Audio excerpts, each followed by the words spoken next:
ओम शांति 5/4/2025 प्रातः मुरली। ओम शांति। बाप दादा मधुबन। बाबा के मधुर महावाक्य। मीठे बच्चे, तुम्हें अभी नाम रूप की बीमारी से बचना है। उल्टा खाता नहीं बनाना है। एक बाप की याद में रहना है। प्रश्न: भगवान बच्चे किस मुख्य पुरुषार्थ से अपना भाग्य बना देते हैं? उत्तर: भगवान बच्चे सबको सुख देने का पुरुषार्थ करते हैं। मनसा वाचा कर्मणा कोई को दुख नहीं देते हैं। शीतल होकर चलते हैं तो भाग्य बनता जाता है। तुम्हारी ये स्टूडेंट लाइफ है। तुम्हें आप घुट के नहीं खाने हैं, अपार खुशी में रहना है। गीत। तुम ही हो माता पिता। ओम शांति। सभी बच्चे मुरली सुनते हैं। जहाँ भी मुरली जाती है सब जानते हैं कि जिसकी महिमा गाई जाती है वो कोई साकार नहीं है, निराकार की महिमा है। निराकार साकार द्वारा अभिसम्मुख मुरली सुना रहे हैं। ऐसे भी कहेंगे अभी हम आत्मा उन्हें देख रहे हैं। आत्मा बहुत सूक्ष्म है, इन आँखों से देखने में नहीं आती। भक्ति मार्ग में भी जानते हैं कि हम आत्मा सूक्ष्म है, परंतु पूरा रहस्य बुद्धि में नहीं है कि आत्मा है क्या। परमात्मा को याद करते हैं, परंतु वो है क्या ये दुनिया नहीं जानती। तुम भी नहीं जानते थे। अभी तुम बच्चों को ये निश्चय है कि ये कोई लौकिक टीचर व संबंधी भी नहीं। जैसे सृष्टि में और मनुष्य है वैसे ये दादा भी था। तुम जब महिमा गाते थे तमेव माताश्च पिता, तो समझते थे ऊपर में है। अभी बाप कहते हैं मैंने इसमें प्रवेश किया है, मैं वही इसमें हूँ। आगे तो बहुत प्रेम से महिमा गाते थे, डर भी रखते थे। अभी तो वो यहाँ इस शरीर में आए हैं।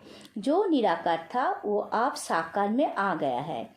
वो बैठ बच्चों को सिखलाते हैं। दुनिया नहीं जानती कि वो क्या सिखलाते हैं। वो तो गीता का भगवान श्री कृष्ण समझते हैं। कह देते हैं वो राजयोग सिखलाते हैं। अच्छा, बाकी बाप क्या करते हैं? भल गाते थे तुम माता पिता, परंतु उनसे क्या और कब मिलता है ये कुछ नहीं जानते। गीता सुनते थे तो समझते थे श्री कृष्ण द्वारा राजयोग सीखा था, फिर वो कब आकर सिखलाएंगे वो भी ध्यान में आता होगा। इस समय ये भी वही महाभारत लड़ाई है तो जो श्री कृष्ण का समय होगा। जरूर वही हिस्ट्री ज्योग्राफी रिपीट होनी चाहिए। दिन प्रतिदिन समझते जाएंगे। जरूर गीता का भगवान होना चाहिए। बराबर महाभारत लड़ाई भी देखने में आती है। जरूर इस दुनिया का अंत होगा। दिखाते हैं पांडव लड़ाई पर चले गए तो उनकी बुद्धि में ये आता होगा बराबर विनाश तो सामने खड़ा है। अब श्री कृष्ण है कहाँ? ढूंढते रहेंगे जब तक तुमसे सुने कि गीता का भगवान श्री कृष्ण नहीं शिव है। तुम्हारी बुद्धि में तो ये बात पक्की है, ये तुम कभी भूल नहीं सकते। कोई को भी तुम समझा सकते हो गीता का भगवान श्री कृष्ण नहीं शिव है। दुनिया में तो कोई भी नहीं कहेगा सिवाय तुम बच्चों के। अब गीता का भगवान राजयोग सिखलाते थे तो जरूर इससे सिद्ध होता है नर से नारायण बनाते थे। तुम बच्चे जानते हो भगवान हमको पढ़ाते हैं, बराबर नर से नारायण बनाते हैं। इन लक्ष्मी नारायण का स्वर्ग में राज्य था ना। अभी तो वो स्वर्ग भी नहीं है तो नारायण भी नहीं है, देवताएं भी नहीं है। चित्र है जिससे समझते हैं ये होकर गए हैं। अभी तुम समझते हो इन्हों को कितने वर्ष हुए। तुमको पक्का मालूम है आज से 5000 वर्ष पहले इन्हों का राज्य था।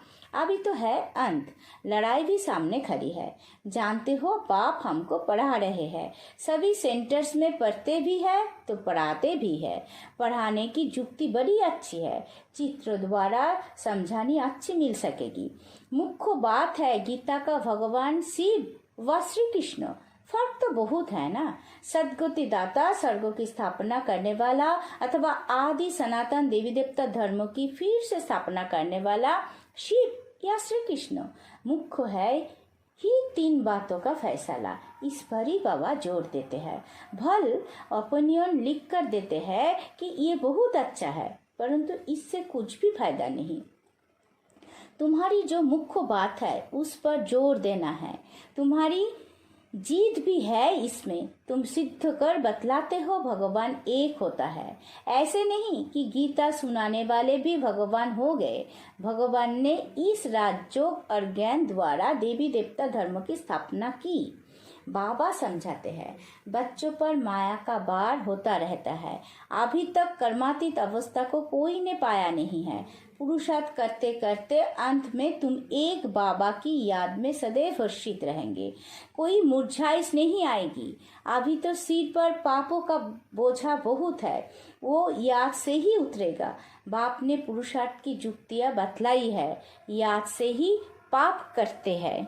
बहुत बुद्धू है जो याद में न रहने कारण फिर नाम रूप आदि में फंस पड़ते हैं। हर्षित मुख हो किसी को ज्ञान समझाए वो भी मुश्किल है। आज किसी को समझाया, काल फिर गुटका आने से खुशी गुम हो जाती है। समझना चाहिए ये माया का बाढ़ होता है, इसलिए पुरुषार्थ कर बाप को याद करना है। बाकी रोना पीटना व बेहाल नहीं होना है। समझाना चाहिए माया पादर जूता मारती है, इसलिए पुरुषार्थ कर बाप को याद करना है। बाप की याद से बहुत खुशी रहेगी, मुख से झट वाणी निकलेगी। पतित पावन बाप कहते हैं कि मुझे याद करो। मनुष्य तो एक भी नहीं जिसको रचता बाप का परिचय हो। मनुष्य होकर और बाप को ना जाने तो जानवर से भी बदतर हुआ। गीता में श्री कृष्ण का नाम डाल दिया है तो बाप को याद कैसे करे? यही बड़ी भूल है जो तुमको समझानी है। गीता का भगवान शिव बाबा है, वही वर्षा देते हैं। मुक्ति जीवन मुक्ति दाता वो है और धर्म वालों की बुद्धि में बैठता नहीं। वो तो हिसाब किताब चुप्त कर वापस चले जाएंगे। पिछाड़ी में थोड़ा परिचय मिला फिर भी जाएंगे अपने घर धर्म में। तुमको बाप समझाते हैं तुम देवता थे, अभी फिर बाप को याद करने से तुम देवता बन जाएंगे। विकर्म विनाश हो जाएगी। फिर भी उल्टे सुलटे धंधे कर लेते हैं। बाबा को लिखते हैं आज हमारी अवस्था मुरझाई हुई है। बाप को याद नहीं किया, याद नहीं करेंगे तो जरूर मुरझाएंगे। ये है ही मुर्दों की दुनिया। सभी मरे पड़े हैं। तुम बाप के बने हो तो बाप का फरमान है मुझे याद करो तो विकर्म विनाश हो जाए। ये शरीर तो पुराना तम प्रधान है, पिछाड़ी तक कुछ ना कुछ होता रहेगा। जब तक बाप की याद में रहे कर्मातीत अवस्था को पाए तब तक माया हिलाती रहेगी, किसी को भी छोड़ोगे नहीं। जांच करते रहना चाहिए कि माया कैसे धक्का खिलाती है। भगवान हमको पढ़ाते हैं, ये भूलना क्यों चाहिए? आत्मा कहती है हमारा प्राणों से प्यारा वो बाप ही है। ऐसे बाप को फिर तुम भूलते क्यों हो? बाप धन देते हैं दान करने के लिए। प्रदर्शनी मेले में तुम बहुतों को दान कर सकते हो। आप ही शौक से भागना चाहिए। अभी तो बाबा को ताकीद करनी पड़ती है, उमंग दिलाना पड़ता है। जाकर समझाओ, उसमें भी अच्छा समझा हुआ चाहिए। देहो अभिमानी का तीर लगेगा नहीं। तलवारी भी अनेक प्रकार की होती है ना, तुम्हारी भी जोक की तलवार बड़ी तीखी चाहिए। सर्विस का उल्लास चाहिए। बहुतों का जाकर कल्याण करे। बाप को याद करने की ऐसी प्रैक्टिस हो जाए जो पिछाड़ी में सिवाय बाप के और कोई याद ना पड़े, तभी तुम राजाई पद पाएंगे। अंतकाल जो अल्फ को सिमरे और फिर नारायण को सिमरे। बाप और नारायण वर्षा ही याद करना है, परंतु माया कम नहीं है। कच्चे तो एकदम ढेर हो पड़ते हैं। उल्टे कर्मों का खाता तब बनता है जब किसी के नाम रूप में फंस पड़ते हैं। एक दो को प्राइवेट चिट्ठी लिखते हैं, देहोधारियों से प्रीत हो जाती है तो उल्टे कर्मों का खाता बन जाता है। बाबा के पास समाचार आते हैं, उल्टा सुल्टा काम कर फिर कहते हैं बाबा हो गया। अरे खाता उल्टा तो हो गया ना, ये शरीर तो पलित है, उनको तुम याद क्यों करते हो? बाप कहते हैं मुझे याद करो तो सदैव खुशी रहे। आज खुशी में है, कल फिर मुर्द बन पड़ते हैं। जन्म जन्मांतर नाम रूप में फंसते आते हैं ना। स्वर्ग में ये बीमारी नाम रूप की होती नहीं, वहाँ तो मोहजित कुटुंब होता है। जानते हैं हम आत्मा है, शरीर नहीं। वो है ही आत्म अभिमानी दुनिया, यह है देह अभिमानी दुनिया। फिर आधा कल्प तुम देही अभिमानी बन जाते हो। अब बाप कहते हैं देह अभिमान छोड़ो, देही अभिमानी होने से बहुत मीठे शीतल हो जाएंगे। ऐसे बहुत थोड़े हैं, पुरुषार्थ कराते रहते हैं कि बाप की याद ना भूलो। बाप फरमान करते हैं मुझे याद करो, चार्ट रखो, परंतु माया चार्ट भी रखने नहीं देती है। ऐसे मीठे बाप को तो कितना याद करना चाहिए। ये तो पतियों का पति, बापों का बाप है ना। बाप को याद कर और फिर दूसरों को भी आप समान बनाने का पुरुषार्थ करना है। इसमें दिलचस्पी बहुत अच्छी रखनी चाहिए। सर्विसफुल बच्चों को तो बाप नौकरी से छुड़ा देते हैं। सरकमस्टेंस देख कहेंगे अब इस धंधे में लग जाओ। एम ऑब्जेक्ट तो सामने खड़ी है। भक्ति मार्ग में भी चित्रों के आगे याद में बैठते हैं ना। तुमको तो सिर्फ आत्मा समझ परमात्मा बाप को याद करना है। विचित्र बन विचित्र बाप को याद करना है, ये मेहनत है। विश्व का मालिक बनना कोई मासी का घर नहीं है। बाप कहते हैं मैं विश्व का मालिक नहीं बनता हूँ, तुमको बनाता हूँ। कितना माथा मारना पड़ता है। सपूत बच्चों को तो आप ही ओना लगा रहेगा। छुट्टी लेकर भी सर्विस में लग जाना चाहिए। कोई बच्चों को बंधन भी है, मोह भी रहता है। बाप कहते हैं तुम्हारी सब बीमारियां बाहर निकलेगी। तुम बाप को याद करते रहो। माया तुमको हटाने की कोशिश करती है। याद ही मुख्य है। रचता और रचना के आदि मध्य अंत का ज्ञान मिला, बाकी और क्या चाहिए। भाग्यवान बच्चे सबको सुख देने का पुरुषार्थ करते हैं। मनसा वाचा कर्मोना किसी को दुख नहीं देते हैं। शीतल होकर चलते हैं तो भाग्य बनना जाता है। अगर कोई नहीं समझते हैं तो समझा जाता इनके भाग्यों में नहीं है। जिनके भाग्यों में है वो अच्छी रीति सुनते हैं। अनुभव भी सुनाते हैं ना क्या क्या करते थे। अब मालूम पड़ा है जो कुछ किया उससे दुर्गति ही हुई। सदगति की तब पाए जब बाप को याद करे। बहुत मुश्किल कोई घंटा आधा घंटा याद करते होंगे, नहीं तो गुटखा खाते रहते हैं। बाप कहते हैं आधा कल गुटखा खाया, अब बाप मिला है। स्टूडेंट लाइफ है तो खुशी होनी चाहिए ना, परंतु बाप को घड़ी घड़ी भूल जाते हैं। बाप कहते हैं तुम कर्मयोगी हो, वो धंधा आदि तो करना ही है। नींद भी कम करना अच्छा है। याद से कमाई होगी, खुशी भी रहेगी। याद में बैठना जरूरी है। दिन में तो फुर्सत नहीं मिलती है, इसलिए रात को समय निकालना चाहिए। याद से बहुत खुशी रहेगी। किसी को बंधन है तो कह सकते हैं हमको तो बाप से बरसा लेना है, इसमें कोई रोक नहीं सकता।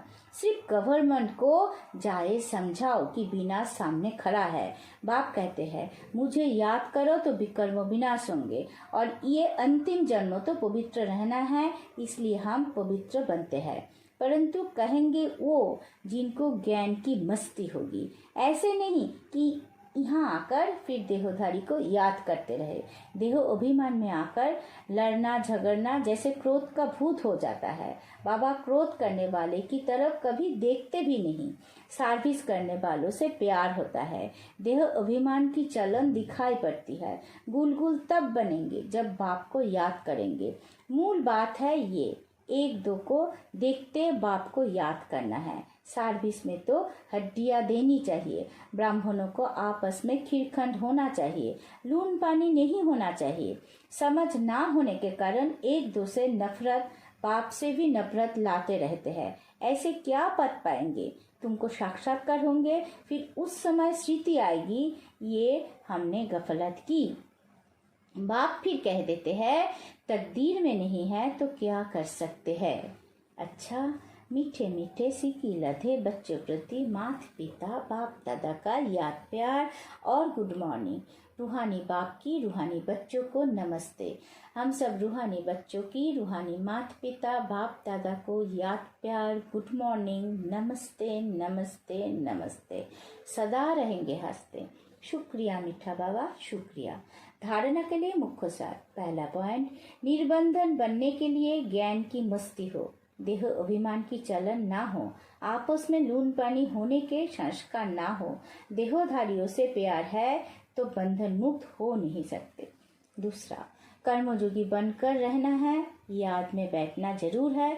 आत्माभिमानी बन बहुत मीठा और शीतल बनने का पुरुषार्थ करना है। सर्विस में हड्डियां देनी है। वरदान, श्रीमत से मनमत और जनमत की मिलावट को समाप्त करने वाली सच्चे 100 कल्याणी भवो। बाप ने बच्चों को सभी खजाने 100 कल्याण और विश्व कल्याण के प्रति दिए हैं, लेकिन उन्हें बैक तरफ लगाना, अकल्याण के कार्यों में लगाना, श्रीमत में मनमत और जनमत की मिलावट करना, ये अमानत में खयानत है। अब इस खयानत और मिलावट को समाप्त कर रूहानियत और रहम को धारण करो। अपने ऊपर और सर्वों के ऊपर रहम कर 100 कल्याणी बनो। 100 को देखो, बाप को देखो, औरों को नहीं देखो।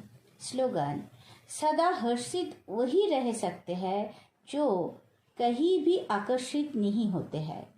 अब भक्त इशारे, कंबाइंड रूप की स्थिति से सदा विजयी बनो। बाबा और हम कंबाइंड है। करावनहार बाबा और करने के निमित्त मैं आत्मा हूँ।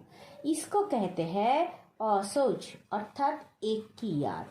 शुभ चिंतन में रहने वाले को कभी चिंता नहीं होती। जैसे बाप और आप कंबाइंड हो, शरीर और आत्मा कंबाइंड है, आपका भविष्य विष्णु स्वरूप कंबाइंड है, ऐसे 100 सेवा और सर्वों की सेवा कंबाइंड हो, तब मेहनत कम, सफलता ज्यादा मिलेगी।